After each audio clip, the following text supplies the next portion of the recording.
유명 인사가 되어 있더라고요. 네. 네, 거의 뭐 아트에 가까운 기술이라고 할 수 있습니다. 그냥 하면 되잖아요. 이게 왜 어렵죠?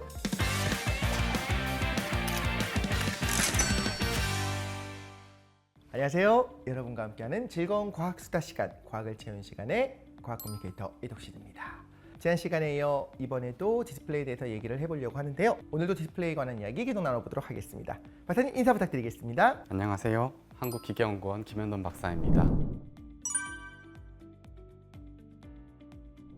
지난번에 네. 이제 많은 분들이 보시고 네. 좀 반응이 어땠습니까? 유명 인사가 되어 있더라고요. 네. 네, 오늘도 잘 부탁드리겠습니다. 네, 지난 시간에 사실 CRT부터 시작해서 LCD까지 네. 우리가 좀 역사, 추억을 좀 되감아보는 시간이었는데 오늘은 이제 진짜 우리가 많이 사용하고 있는 바로 그 소재들과 미래의 꿈의 소재라고 하는 것으로 갈 것 같아요. 일단 LCD가 나왔는데 이거보다 훨씬 더 얇게 만들 수 있는 그런 디스플레이가 등장했었던 그 순간으로 좀 돌아가 볼게요.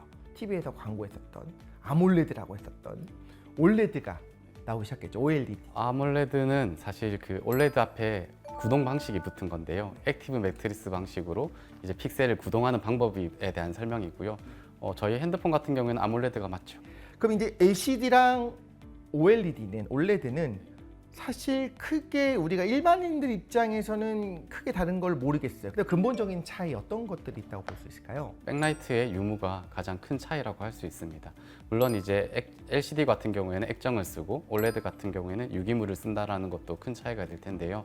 OLED 같은 경우에는 자발광 디스플레이이기 때문에 백라이트 유닛을 쓰지 않고 그래서 두께가 더 얇고 유연한 디스플레이를 만들 수 있는 아주 좋은 디스플레이 기술이라고 할 수 있습니다. 그런데 이것보다도 OLED가 더 뭔가 장점이 있으니까 사실 지금 주로 사용이 되는 거잖아요. 네. OLED는 어떤 건가요? OLED는 말 그대로 LED, 즉 라이트 이미팅 다이오드에 O가 붙어서 오가닉이거든요. 유기물을 기반으로 한 빛을 내는 소자라고 이제 정리를 드릴 수 있을 것 같고요. 그래서 이제 유기물을 이제 잘 증착을 해서 형성을 하게 되면은 음극과 양극에서 전자와 홀을 이제 발광충으로 보낼 수가 있게 됩니다. 그래서 이제 그걸 이미션 레이어라고 해서 EML이라고도 하는데요. 이 발광층에서 만난 홀과 전자와 전공은 엑시톤이라고 하는 준입자를 만들어내게 되고요. 엑시톤이라는 것은 이제 에너지를 받아서 흥분된 상태에서 다시 바닥 상태로 내려오면서 빛을 발광하게 됩니다. 일단 전자가 있고 네. 전자가 들어갈 수 있는 구멍이 있어요. 그래서 그 두 개가 가운데서 만나면 네. 이 전자가 구멍에 또랑에 톡 빠지면서 자기가 가지고 있는 에너지가 줄어들겠죠. 그럼 그 에너지 차이만큼을 바깥으로 발광을 하는데 네. 그게 이제 가시광선 형태로 발광을 하게 되면 우리 눈에 볼 수 있다라는 거잖아요. 맞습니다. 근데 우리가 흔히 말하는 백열을 하게 될 때는 열을 받아서 뜨거워져서 빛이 나와야 되는데 이 경우에는 전자가 딱 그 중위에 해당하는 만큼의 에너지를 정말 효율적으로 발광을 하니까 네. 이때는 우리가 원하는 그 색깔을 정확하게 낼 수가 있겠네요. 맞습니다. 더 열도 거의 없고 이론상으로는 네. 그리고 효율도 굉장히 높다. 그리고 완전히 꺼질 수도 있겠네요. 그렇죠. 자발광 소자이기 때문에 네. 거기에 이제 전류가 인가되지 않았을 경우에는 완전히 깜깜한 상태가 될 수 있습니다. 그런데 이제 핵심적인 질문은 이겁니다. 왜 유기물을 써야만 하나요? 다양한 장점이 있는데요. 무기물인 LED를 이용을 하더라도 그런 디스플레이를 만들 수가 있겠지만 당시 기술로서는 그 화소를 작게 만들 수 있는 기술이 부재했습니다. 하지만 이제 유기물을 이용을 하게 될 경우에는 기존의 반도체 공정을 이용을 해서 증착을 통해서 그 화소를 형성을 시킬 수 있기 때문에 매우 작은 화소를 쉽게 형성할 수 있다는 것이 아마 큰 장점이라고 할 수 있습니다. 그리고 아주 생산성 있게 만들 수 있는 아주 좋은 기술이기 때문에 OLED가 지금은 이제 시장을 지배하고 있는 디스플레이라고 할 수 있습니다. 우선 OLED 같은 경우에는 앞서 말씀드린 것처럼 액정이나 그리고 편광판 같은 것들이 필요가 없기 때문에 그 두께가 매우 얇고 디스플레이 형태를 자유롭게 변형시킬 수가 있습니다. 뿐만 아니라 매우 고속 동작이 가능한 디스플레이이기 때문에 저희가 스포츠 영상을 본다거나 게임을 하는데도 매우 좋은 디스플레이 기술이라고 할 수가 있습니다. LCD 같은 경우에는 화면을 전환시키기 위해서 계속 전위를 바꿔서 착착착 이걸 바꿔줘야 되는데 그게 이제 회전한 속도가 한계가 있잖아요. 근데 OLED, LED 같은 경우에는 그냥 전류를 인가했다 뺐다 하면 되는 거니까 훨씬 더 고속으로 이제 반응 속도가 좋아진다는 거죠. 네, 맞습니다. 근데 유기물인데 LED 역할을 할 수 있다라고 하는 거는 도대체 어떻게 발견된 거예요? 올레드에서 빛이 나온다는 현상은 1963년에 뉴욕대 마틴 포프 교수님께서 처음으로 이제 발명을 하셨고요. 포닥사에 있는 강칭완이라는 박사가 이 빛이 더 효율적으로 나올 수 있는 구조를 제안을 했습니다. 원래 LED가 수명이 길잖아요. 그래도 굉장히 길게 가고 좋을 줄 알았는데 웬걸 제가 기억하기로는 정말 1년도 안 썼는데 잔상이 남는 것들이 발견이 됐어요. LCD는 안 그러는데 OLED 왜 이러는 건가요? 이 잔상 왜 있는 건가요? 네, 그런 현상을 버닌 현상이라고 하는데요. 버닌이 일어나는 이유는 크게 소재적인 관점에서 설명을 드릴 수가 있고요. 우선 그 유기물 기반으로 쓰다 보니까 열이나 그리고 강한 전기장을 받았을 경우에 그 유기물이 변성이 일어나게 됩니다. 블루라이트를 차단해 가지고 OLED 디스플레이를 좀 더 수명을 높이는 그런 연구들이 있는 이유가 그런 소재적인 한계점을 이제 소프트웨어적으로 이제 극복하고자 하는 방법입니다. 다르게 말하자면 정말 파란 걸 진짜 파랗게 만들어 놓고 초반에 그걸 좀 약하게 키는 거군요. 그럼 LCD는 이미 뭐 완성된 연구라고 봐야 될까요? 이제 뭐 거의 LCD는 끝까지 갔다라고 봐야 될까요? 물론 연구 분야는 남아 있을 수는 있으나 현재로서는 그 백라이트 유닛을 이제 QD 레이어를 써가지고 QLED라고 하는 그런 이제 상용 제품도 나오고 있고 아니면 미니 LED를 이용해서 로컬 디밍을 할 수는 있습니다. 하지만 이제 OLED처럼 기술 격차가 그렇게 큰 기술은 아니기 때문에 OLED가 조금 더 연구가 더 활발하게 되고 있는 분야라고 할 수 있습니다. 우리나라가 어쨌든 LCD 디스플레이를 굉장히 잘 만들었는데 지금도 LCD 계속 생산을 하고 있는 거죠? 아닙니다. LCD는 이미 접은 지가 오래됐고요. 이제 LCD 이제 시장의 입장에서는 중국에서 워낙 싸게 LCD 패널을 공급하고 있기 때문에 그 시장 싸움에서 이길 수 있는 길이 없었고요. 그래서 우리나라는 아예 그 시장성이 떨어지는 LCD를 계속해서 가지고 나가는 것보다 처음에는 그 두 개를 같이 유지하려고 했었었는데 완전히 이제 LCD 사업부를 접고 이제 OLED에 올인하는 전략을 펼치고 있습니다. 그럼 그때 LCD를 개발하던 우리나라 기술자분들은 대부분 연구원분들은 LED 쪽으로 간 건가요? 이제 LCD를 기존에 포기하게 되면서 이제 그분들이 중국으로 넘어가셨고요.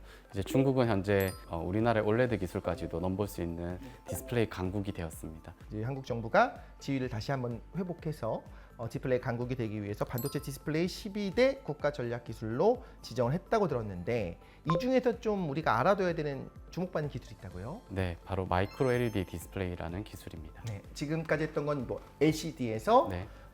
OLED를 선택한 이유는 LED는 원래 있었지만 좋은 건 다 알고 있었지만 소자를 작게 만들기 어려웠기 때문이다라는 거잖아요. 근데 말씀하신 얘기를 들어보면 그냥 그걸 작게 만든 거 느낌이거든요. 네. 그냥 하면 되잖아요. 이게 왜 어렵죠? 그게 이제 말로는 되게 쉽게 생각할 수 있는데요. 그 마이크로 LED는 이제 무기물 기반이기 때문에 무기 방막 소자를 잘 성장시키는 것이 매우 중요합니다. 증착을 통해서 만드는 것이 아니라 그 만들어져 있는 그 화소를 각각 색상별로 웨이퍼를 얻게 되는데요. 그 색상을 잘 재배열을 하고 그리고 그것을 내가 옮기고 싶은 디스플레이 패널로 전사를 하는 공정이 필요하기 때문에 그 일련의 공정이 최적화가 되어야 되는 부분이 있다는 점에서 매우 도전적인 기술이 많고 개발되어야 할 분야가 많은 기술이라고 할 수 있습니다. 마이크로 LED 같은 경우에는 무기물 기반으로 하고 있기 때문에 기판 위의 결정질로 그 에피층을 성장시키는 것이 매우 중요합니다. 네, 그래서 그 에피층을 또 성장시킬 때 또 고온 공정을 이용하게 되고요. 그래서 뭐 많은 분들이 OLED처럼 증착을 통해서 RGB를 다 형성할 수 있지는 않냐, 왜 전사라는 기술을 써야 되냐라고 이제 물어보시기도 하는데요. LED 같은 경우에는 그래서 각 색상별로 에피층이 성장되는 조건이 다 다르기 때문에 각 웨이퍼별로 R, G, B를 각각 만들고 그것을 이제 인터포저라고 하는 그 재배열이 되어 있는 어떤 칩으로 옮겨가고 그것을 맨 마지막 단계로 패널에다가 전사를 하는 일련의 공정이 필요한 도전적인 기술입니다. 따로 키워야 되고 딱 맞는 결정이 못 되도록 적절하게 그걸 잘라서 옮겨서 한 번에 뒤집어 씌우는 거잖아요. 얼마나 작죠? 이 하나하나가? 제가 연구하고 있는 마이크로 LED 사이즈는 한 28 마이크로 정도 되고요. 궁극의 디스플레이라고 하는 이제 AR, VR 쪽으로 가기 위해서는 높은 해상도가 요구되는데요. 많은 회사들이 이제 5 마이크로 정도 되는 화소를 생각하고 있습니다. 5 마이크로미터 네. 화소가요. 네. 0.005mm를 맞습니다. 정밀하게 자른다는 거, 잘라서 옮긴다는 거는 뭐 레이저로 자르는 걸로는 불가능하고 또 다른 방식들을 사용해야 된다는 거잖아요. 그 반도체 공정 중에서도 그냥 포토리소라는 공정을 이용하는 것이 아니라 아주 짧은 파장의 스태퍼라는 장비를 이용을 해가지고 네. 단파장을 이용해서 미세한 패턴을 만들어서 음. 지금 그런 마이크로 LED 칩을 만드는 것으로 알고 있습니다. 그다음에 이거 옮기는 것도 사람 손으로 보이지 않는 거잖아요. 그렇습니다. 네. 그거 어떻게 옮기죠? 그거는? 네, 전사라는 기술에 대해서 말씀을 네. 하시는 것 같은데요. 맞습니다. 네. 레이저를 이용하는 방법이나 저희 연구소에서는 대면적 롤 투 플레이트라는 전사 기술을 이용을 해서 롤 투 플레이트. 네. 롤에서 플레이트로. 맞습니다. 네. 회로기판을 플레이트에다가 두고 롤에다가 마이크로 LED 인터포저를 감은 것을 정렬을 잘해서 굴려가지고 패널을 만들고 있습니다. 일종의 엄청나게 정밀한 레이저 프린터 같은 느낌이 있네요. 레이저도 요 위에다 전사한 거를 마이너스 전하를 띄고 있는 부분에 토너가 가서 붙고 그다음 종이 위에 걸 정확히 굴려주는데 컬러 레이저 같은 경우는 그 RGB 3개를 이렇게 굴리는 거잖아요. 근데 그 종렬이 흐트러지면 이제 안 되는 건데 훨씬 정밀한 일종의 레이저 프린터 같이 생각하면 되는 걸까요? 맞습니다. 그 정확한 언급이신데요. 옮기는 것만 또 중요한 게 아니라 이 마이크로 LED와 회로기판이 정기적으로 접속이 되어야 되잖아요. 네. 그 접속하는 공정에서도 그 마이크로 LED가 틀어질 수 있는 여지들이 남아 있기 때문에 그렇죠. 전사뿐만 아니라 정기적으로 연결하는 부분까지도 고려를 해야 되는 거의 뭐 아트에 가까운 기술이라고 할 수 있습니다. 그러네요. 이게 불량화소가 없다는 게 불가능할 것 같은데 네, 요거를 할 때도 이제 키 작은 애들부터 먼저 붙여주고 네, 키 큰 애가 뒤에 가서 붙여야 될 정도로 네, 정확합니다. 그렇죠. 키 네. 큰 애가 먼저 붙으면 롤이 굴려버리면 걔를 찌그러뜨리게 될 거잖아요. 네, 키 작은 애는 안 붙을 거고. 저희 연구의 핵심을 언급해 주시는데요. 여기까지만 말씀을 드리겠습니다. 아 이게 그 머리로 생각하는 거는 그렇겠구나 싶은데 사실 이게 눈으로 보이지도 않는 그 정말 가루 같은 것들을 정확히 정렬을 맞춰서 붙이는 거잖아요. 그 중에 하나라도 문제가 있으면 그 부분이 불량화소가 되는 거고 좀 인간의 한계를 넘어간 게 아닌가 하는 생각이 들 때가 있어요. 이거는 뭐 기계가 할 수 있는 것도 아니고 자, 이런 첨단의 세상인 건데 지금 시제품이 나오긴 한 건가요? 가능은 한 건가요? 네, 이미 시제품은 삼성에서 더월이라는 마이크로 LED TV를 또 내놓은 상황이고요. 네, 사고 싶네요. 네. 저도 사고 싶습니다.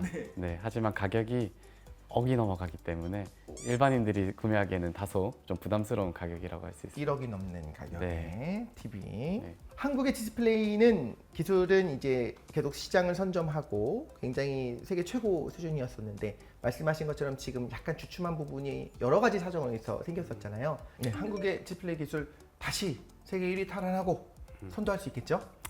당연합니다. 현재 디스플레이라는 분야를 연구하시는 분들이 정말 산학년이 똘똘 뭉쳐서 같이 힘을 협력하고 있고요.